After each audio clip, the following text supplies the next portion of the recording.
जोहार साथियों, आज राजस्थान विधानसभा में राजस्थान का बजट हमारे माननीय वित्त मंत्री दिया कुमारी जी जो उप मुख्यमंत्री हैं उन्होंने पेश किया गया।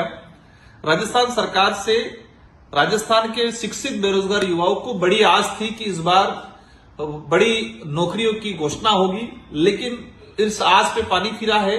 एक संविदा भर्तियों की घोषणा हुई, सारे डिपार्टमेंटों के पद अधिकतर खाली है, उनको लेके युवाओं को, शिक्षित युवाओं को बड़ी आस थी कि बड़ी घोषणा होगी। निराशाजनक युवाओं के लिए ये बजट रहा है।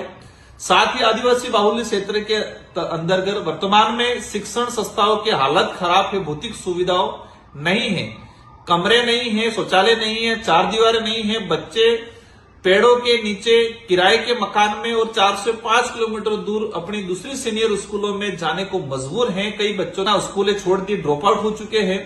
तो एक बड़ी आस थी कि विशेषकर आदिवासी पिछड़ा रेगिस्तान इलाके के लिए शिक्षा की भौतिक सुविधाओं को सुधारने के लिए बड़े बजट की घोषणा होगी, बड़ा पैकेज आएगा।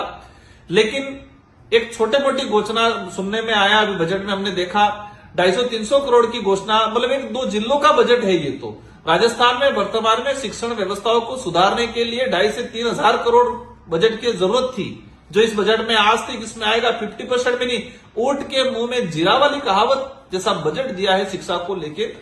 तो हमें आशा थी, वो निराशाजनक रहा। साथ ही आदिवासी बाहुल्य क्षेत्र जो जिला है, डूंगरपुर, बांसवाड़ा, प्रतापगढ़, उदयपुर, चित्तौड़, ये जो जिले हैं, जिले की आम जनता मजदूरी के लिए, अपने रोजगार के लिए गुजरात, महाराष्ट्र की ओर पलायन करती है और वहां पर कई अत्याचार, शोषण का शिकार भी होती है। इस पलायन को रोकने के लिए हमने लंबे समय से प्रयास कर रहे हैं कि माही और कटड़ा जो बांध बना हुआ है, इन बांधों से डूंगरपुर, बांसवाड़ा, प्रतापगढ़ उस इलाके के जितने जो तालाब है, उन तालाब, जितने जो नदियां हैं, नदियों को आपस में जोड़ के एक बृहद सिंचाई परियोजना स्वीकृत कराने की मांग चल रही थी, ताकि हमारा जो पलायन हो रहा है गुजरात की ओर, वो पलायन रुके और वहां के लोगों को एक सिंचाई के माध्यम से अच्छा अपनी आमदनी को प्राप्त कर सके। तो इसमें भी निराशाजनक रहा। और विशेषकर इस बजट के अंदर आदिवासी बाहुल्य क्षेत्र को नजरअंदाज करके सरकार ने एक अन्यायपूर्ण बजट देने का काम किया है।